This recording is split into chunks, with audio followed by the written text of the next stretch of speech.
नमस्कार, स्वागत आप सभी का। आप देख रहे हैं न्यूज ब्लास्ट और मैं हूं आपके साथ पूनम शर्मा सोलंकी। तो चलिए बुलेटिन की शुरुआत करेंगे और अहम खबरों की ओर रुख करते हैं। सबसे पहले बात राष्ट्रपति उम्मीदवार द्रौपदी मुर्मू की। दरअसल आज वो जयपुर दौरे पर रही। होटल में सांसद विधायकों से वोट की अपील के साथ 2 बैठकें भी उन्होंने की। बीजेपी और आदिवासी समाज की ओर से आदिवासी संस्कृति और राजस्थानी परंपरा में उनका स्वागत किया गया। कार्यक्रम स्थल पर ब्रेकफास्ट के दौरान बीजेपी नेताओं, एसटी मोर्चा, महिला मोर्चा, एसटी वर्ग से आने वाले कई जनप्रतिनिधि, ब्यूरोक्रेट्स, प्रोफेशनल्स, सामाजिक संगठनों के प्रतिनिधि, एनजीओ संचालकों की मुर्मू से मुलाकात हुई और इसके बाद बीजेपी के सांसद विधायकों के साथ बैठक में मुर्मू का अलग से इंटरेक्शन भी हुआ। 1-to-1 चर्चा की गई। होटल क्लार्क्स आमेर में भाजपा सांसद और विधायकों के साथ लंच भी उन्होंने किया। और अब बीजेपी दूसरी पार्टियों के विधायकों से भी वोट की अपील कर रही है। कांग्रेस, आरएलपी, बीटीपी और निर्दलीय विधायकों से भी संपर्क साधना शुरू कर दिया गया है, यानी समर्थन की अपील यहां पर की जा रही है। आपको याद होगा कि कल विपक्ष की तरफ से भी राष्ट्रपति के उम्मीदवार पहुंचे थे, यशवंत सिन्हा। यही होटल रहा था और यही होटल जो है अब बनता जा रहा है राष्ट्रपति उम्मीदवार की पसंद, यही कहा जाएगा। कल उन्होंने भी समर्थन की अपील की थी और आज द्रौपदी मुर्मू जयपुर दौरे पर रही। उन्होंने भी होटल में सांसद विधायकों से वोट की अपील के साथ 2 बैठकें की। बीजेपी और आदिवासी समाज की ओर से आदिवासी संस्कृति और राजस्थानी परंपरा से उनका स्वागत किया गया। कार्यक्रम स्थल पर ब्रेकफास्ट के दौरान बीजेपी नेताओं से एसटी मोर्चा, महिला मोर्चा, एसटी वर्ग से आने वाले कई जनप्रतिनिधि, ब्यूरोक्रेट्स, प्रोफेशनल्स, सामाजिक संगठनों के प्रतिनिधि, एनजीओ संचालकों से मुर्मू की मुलाकात हुई और इसके बाद बीजेपी के सांसद विधायकों के साथ बैठक में मुर्मू का अलग से इंटरेक्शन हुआ। 1-to-1 उनकी चर्चा हुई। बहुत सारी अहम जानकारियां यहां पर की गई। होटल क्लार्क्स आमेर में भाजपा सांसद और विधायकों के साथ उन्होंने लंच किया। अब बीजेपी दूसरी पार्टियों के विधायकों से भी वोट की अपील कर रही है। कांग्रेस, आरएलपी, बीटीपी और निर्दलीय विधायकों से भी संपर्क साधना शुरू हो चुका है। तो राष्ट्रपति उम्मीदवार द्रौपदी मुर्मू आज जयपुर दौरे पर रही। करीब 1 घंटे सांसदों और विधायकों के साथ चर्चा उनकी हुई। वहीं पूर्व मुख्यमंत्री वसुंधरा राजे ने मीडिया से रूबरू होते कहा, आदिवासी महिला को हमारे शीर्ष नेतृत्व में राष्ट्रपति पद का उम्मीदवार बनाया गया। ये पार्टी के सिद्धांतों को दिखाता है। पीएम नरेंद्र मोदी और जेपी नड्डा का आभार प्रकट करती हूँ। उन्होंने इतना अच्छा निर्णय लिया है। नीचे से चलते चलते यहाँ तक पहुंची है द्रौपदी मुर्मू। कई मुसीबतों से निकलने के बाद साहसी महिला के तौर पर सबके सामने उभर कर आई हैं और मुझे विश्वास है कि जो डिसीजन लिया गया है उसे देश ही नहीं, भारत के बाहर भी लोग इसकी तारीफ करेंगे। मुझे विश्वास है देश को तो मुर्मू पर गर्व होगा, दुनिया भी उनका नाम लेगी। और ये सारी बातें कही पूर्व मुख्यमंत्री वसुंधरा राजे ने और इसलिए भी खास हो जाता है कि ऐसे पद पर बैठी, क्योंकि राष्ट्रीय उपाध्यक्ष पद पर भी हैं पूर्व मुख्यमंत्री वसुंधरा राजे बीजेपी की तरफ से, और ऐसे पद पर बैठ के एक महिला होने के नाते एक दूसरी महिला के साहस की बात करना, हिम्मत की बात करना, उनकी मेहनत की बात करना, यहाँ तक के संघर्ष की बात करना कि किस तरीके से वो यहाँ तक पहुंची है, अपने आप में बेहद खास हो जाता है। तो द्रौपदी मुर्मू जयपुर दौरे पर रही। करीब 1 घंटे सांसदों और विधायकों के साथ उनकी चर्चा रही और जब बात पूर्व मुख्यमंत्री वसुंधरा राजे की आई, उन्होंने जब मीडिया से इंटरेक्शन किया, मीडिया से रूबरू होते हुए वसुंधरा राजे ने कहा कि आदिवासी महिला को हमारे शीर्ष नेतृत्व में राष्ट्रपति पद का उम्मीदवार बनाया गया है और ये पार्टी के सिद्धांतों को दिखाता है। पीएम नरेंद्र मोदी और जेपी नड्डा का आभार प्रकट करती हूँ। उन्होंने इतना अच्छा निर्णय लिया है। नीचे से चलते चलते यहाँ तक पहुंची है द्रौपदी मुर्मू। कई मुसीबतों से निकलने के बाद साहसी महिला के तौर पर सबके सामने उभर कर आई हैं और मुझे विश्वास है, ये कहना है वसुंधरा राजे का कि मुझे विश्वास है जो डिसीजन लिया गया है उसे देश ही नहीं, भारत के बाहर भी लोग तारीफ करेंगे। मुझे विश्वास है कि देश को तो मुर्मू पर गर्व होगा, दुनिया भी उनका नाम लेगी। बात मुख्यमंत्री अशोक गहलोत की, जिन्होंने ट्वीट कर खुशी जताई है। दरअसल निःशक्तता या गंभीर बीमारी के कारण सेवानिवृत्ति लेने वाले कर्मचारियों के आश्रितों को अनुकंपा नियुक्ति पर खुशी जताई। कहा कि मुझे प्रसन्नता है कि राजस्थान सरकार की तरह ही गृह मंत्रालय द्वारा निर्णय लिया गया है। इससे आश्रित परिवारों को संबल मिलेगा। निःशक्तता एवं गंभीर बीमारियों के कारण परिवार पर आने वाले संकट से उबरने के लिए ये बेहद जरूरी फैसला भी है। बजट घोषणा के अनुसार राजस्थान सरकार के सभी विभागों में ये फैसला लागू हो। इसी तरह केंद्र सरकार के अन्य मंत्रालयों को भी इस फैसले को लागू करना चाहिए। यानी बहुत बार आपने देखा होगा कि जब फैसले लिए जाते हैं लेकिन फैसले अमल में लिए जाते हैं या फिर नहीं, ये अमल में भी लाया गया। इतना ही नहीं, मुख्यमंत्री अशोक गहलोत ने इस फैसले की तारीफ भी की। एक बार फिर से गहलोत की मांग पर केंद्र सरकार की मुहर। दरअसल सीएम गहलोत ने आज बूस्टर डोज फ्री करने की मांग की थी और केंद्र ने आज 18+ को मुफ्त बूस्टर डोज लगाने की घोषणा कर दी गई है। राजस्थान के मुख्यमंत्री अशोक गहलोत ने बूस्टर डोज लगाने को लेकर कहा था, भारत सरकार ने 60 वर्ष से ज्यादा आयु वर्ग के लोगों के लिए ही बूस्टर डोज निःशुल्क किया और इसीलिए 18 से 45 वर्ष आयु वर्ग में 10% लोगों ने भी प्रिकॉशन डोज नहीं लगवाई।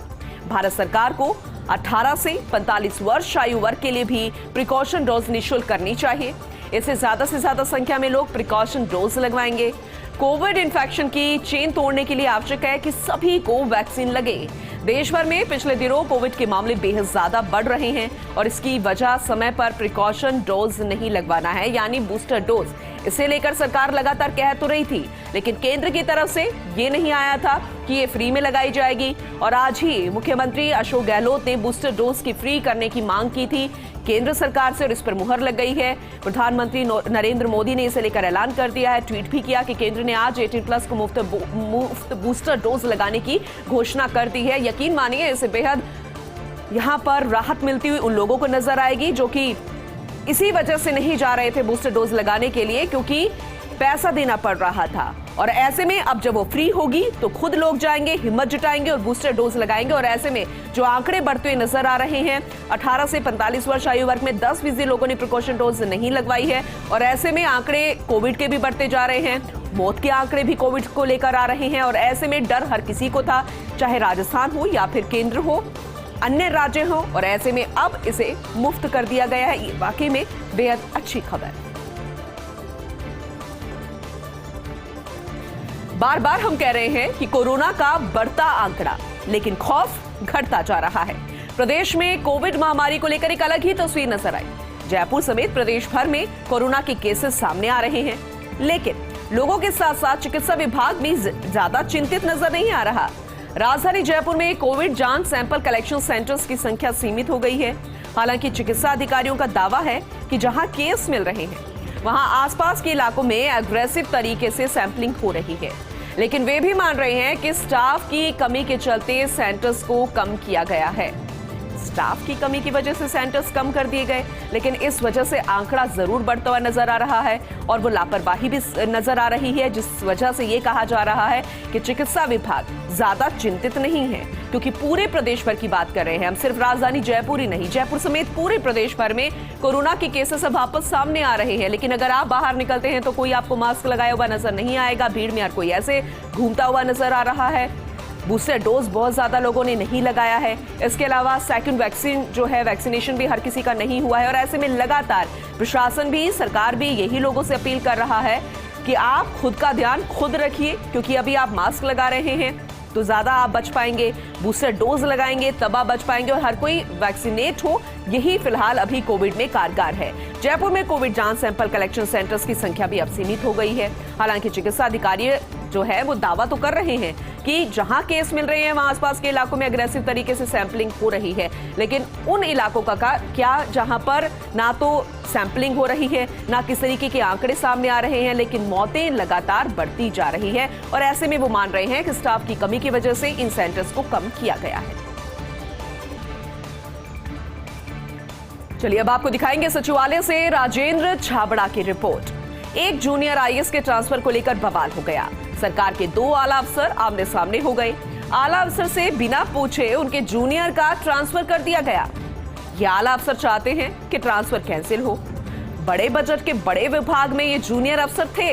इस विभाग के आला अफसर की सरकार में की पोजीशन है, लेकिन दूसरे आला अफसर कैंसिल करने के लिए तैयार नहीं है।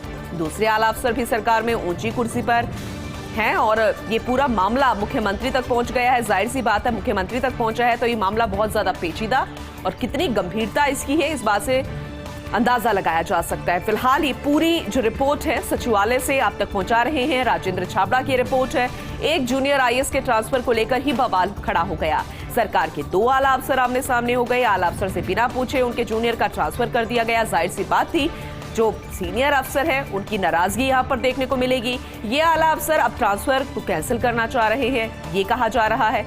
बड़े बजट के बड़े विभाग में ये जूनियर अफसर थे। इस विभाग के आला अफसर की सरकार में काफी की पोजीशन भी है, लेकिन दूसरे आला अफसर कैंसिल करने के लिए तैयार नहीं है, इसीलिए अफसर जो है वो आमने सामने हो गए हैं। दूसरे आला अफसर भी सरकार में ऊंची कुर्सी पर हैं। अभी मामला मुख्यमंत्री तक पहुंचा है। देखना होगा कि आने वाले समय में इसका क्या नतीजा निकलता है। प्राइवेट स्कूलों पर भारी पड़ रहे हैं सरकारी स्कूल। जी हां, बिल्कुल सही सुना आपने। ड्रॉप आउट्स की वजह से मार्केटिंग फंडा अब प्राइवेट स्कूल अपनाती नजर आ रही हैं। सरकारी स्कूलों के भारी पड़ने पर प्राइवेट स्कूलों की मुश्किलें बढ़ गई है। जरा सोचिए, सरकारी स्कूलों में केवल 8 दिन में 10,177 बच्चों का प्रवेश हुआ है और औसतन रोजाना की बात करें तो 1200 से ज्यादा विद्यार्थी इसमें शामिल हुए हैं। इन आंकड़ों ने प्राइवेट स्कूलों को परेशानी में डाल दिया है। जुलाई का महीना चल रहा है और ये वही वक्त होता है जब एडमिशंस लिए जाते हैं, लेकिन प्राइवेट स्कूलों की बजाय सरकारी स्कूलों में एडमिशन बढ़ रहे हैं। अभिभावकों को एडमिशन के लिए प्राइवेट जो है वो मना रहे हैं। स्कूलों की बड़ी जिम्मेदारी हो गई है कि कहीं प्राइवेट स्कूलों की फीस में गिरावट आ रही है, तो कहीं अलग अलग ऑफर से अभिभावकों को जुटे हुए हैं। प्राइवेट स्कूल के टीचर्स, पूरा प्रशासन ये जुटा हुआ है कि अभिभावकों को कैसे ना कैसे सरकारी स्कूलों से लेकर प्राइवेट स्कूलों पर लाया जाए। तो ये कहना गलत नहीं होगा कि आने वाले समय में और या फिर अभी भी प्राइवेट स्कूलों पर ये सरकारी स्कूल भारी पड़ रहे हैं। ड्रॉप आउट्स की वजह से मार्केटिंग फंडा भी अब प्राइवेट स्कूलें अपना रही हैं, क्योंकि इतने एडमिशंस नहीं हो रहे हैं। सरकारी स्कूलों के भारी पड़ने पर प्राइवेट स्कूलों की मुश्किलें बढ़ रही हैं। अब कहीं वो फीस को कम कर रहे हैं, कहीं पर अन्य चीजों से लुभा रहे हैं अभिभावकों को, ताकि वो प्राइवेट स्कूलों की ना जाकर सरकारी स्कूलों में ना जाकर एक बार फिर से प्राइवेट स्कूलों की तरफ रुख करें। ब्रेक के बाद आपका एक बार फिर से स्वागत है। बात करेंगे परिवहन विभाग की। दरअसल यहाँ पर सवाल है कि आखिर कौन बन सकता है आरटीओ। इसे लेकर फिर से विवाद जो है वो शुरू हो गया है। अभी तक आरटीओ स्तर के अधिकारी जो है आरटीओ में लगे हुए हैं, लेकिन अब परिवहन सेवा परिषद ने आयुक्त को प्रतिवेदन दे दिए हैं। इसमें संयुक्त आयुक्त और अतिरिक्त आयुक्त को भी आरटीओ लगाने की मांग की गई है। ये भी जानकारी दे दें कि प्रतिवेदन के साथ सौंपे गए हैं डॉक्यूमेंट्स और प्रेजेंटेशन। अब परिवहन विभाग करा रहा है इस प्रतिवेदन का परीक्षण, लेकिन परीक्षण होगा, पूरा प्रोसेस होगा, उससे पहले तो यही सवाल खड़ा हो रहा है, क्योंकि विवाद जो है वो बढ़ता जा रहा है। यही सवाल खड़ा कि परिवहन विभाग में आखिर कौन बन सकता है आरटीओ, और इसे लेकर फिर से विवाद जो है वो शुरू हो गया है, क्योंकि अभी तक आरटीओ स्तर के अधिकारी जो है वो आरटीओ में लगे हुए हैं और अब परिवहन सेवा परिषद ने आयुक्त को प्रतिवेदन दे दिए हैं और इसमें संयुक्त आयुक्त और अतिरिक्त आयुक्त को भी आरटीओ लगाने की मांग की गई है। प्रतिवेदन के साथ दस्तावेज और प्रेजेंटेशन सौंपा गया है। इस पर फिलहाल जानकारी जुटाई जा रही है, इनको खंगाला जा रहा है, इनको देखा जा रहा है और ऐसे में अब परिवहन विभाग इस प्रतिवेदन का परीक्षण करा रहा है। रेलवे से जुड़ी हुई इस वक्त एक बड़ी खबर मिल रही है। तारंगा हिल अंबाजी आबू रोड नई रेल लाइन को मंजूरी मिल गई है। आर्थिक मामलों की कैबिनेट कमेटी ने इस रेल प्रोजेक्ट को मंजूर कर लिया है। अनुमानित लागत 2,798.16 करोड़ रुपए के साथ मंजूरी प्रदान की गई है और ये वाकई में बहुत बड़ा आंकड़ा है। अंबाजी के लिए कनेक्टिविटी की लंबे समय से क्षेत्र के लोगों की मांग पूरी हुई है। अहमदाबाद और आबू रोड के लिए वैकल्पिक रेल मार्ग उपलब्ध होगा। नई लाइन बेहतर कनेक्टिविटी प्रदान करेगी। ट्रेनों की गतिशीलता में भी सुधार होगा और इसकी काफी लंबे समय से मांग भी बन रही थी। परियोजना निर्माण के दौरान युवाओं को प्रत्यक्ष रोजगार मिलेगा। जाहिर सी बात है, लगभग 40 लाख मानव दिवसों के लिए प्रत्यक्ष रोजगार यहां मिलेगा और ये वाकई में बहुत बड़ी और अच्छी खबर यहां के लोगों के लिए। इसके अलावा अलवर जंक्शन पर चौथा प्लेटफॉर्म बनाए जाने की मांग हो रही है। दरअसल आरटीआई कार्यकर्ता कपिल मेहरा ने रेलवे जीएम विजय शर्मा को लेटर लिखा है और इस लेटर में लिखा गया है कि लंबे समय से लंबित है स्टेशन पर चौथे प्लेटफॉर्म का निर्माण, यानी ये मांग भी लंबे समय से बनी हुई है। साथ में ये भी लिखा है कि द्वितीय प्रवेश द्वार का काम भी पूरा नहीं हो सका है, जिससे अनाधिकृत लोगों के स्टेशन में प्रवेश कर खतरा रहता है। रेलवे ने साल 2018 में यूआईटी को 18 करोड़ का भुगतान कर दिया था। प्लेटफॉर्म बनने से अलवर मथुरा ट्रेनों को आउटर में रोकना पड़ता था, लेकिन ऐसे में अब रोकना नहीं पड़ेगा। दरअसल ये इसमें है खास बात। और द्वितीय प्रवेश द्वार बनने से स्टेशन की सुरक्षा जो है वो और ज्यादा मजबूत होगी। तो इस मांग को लेकर ये फिलहाल तथ्य रखे गए हैं। जो लेटर सौंपा गया है उस लेटर में इन महत्वपूर्ण बिंदुओं को रखा गया है। अब देखने वाली बात होगी कि इस मांग पर कितना गौर फरमाया जाता है और ये मांग यहाँ पर कब पूरी होती है।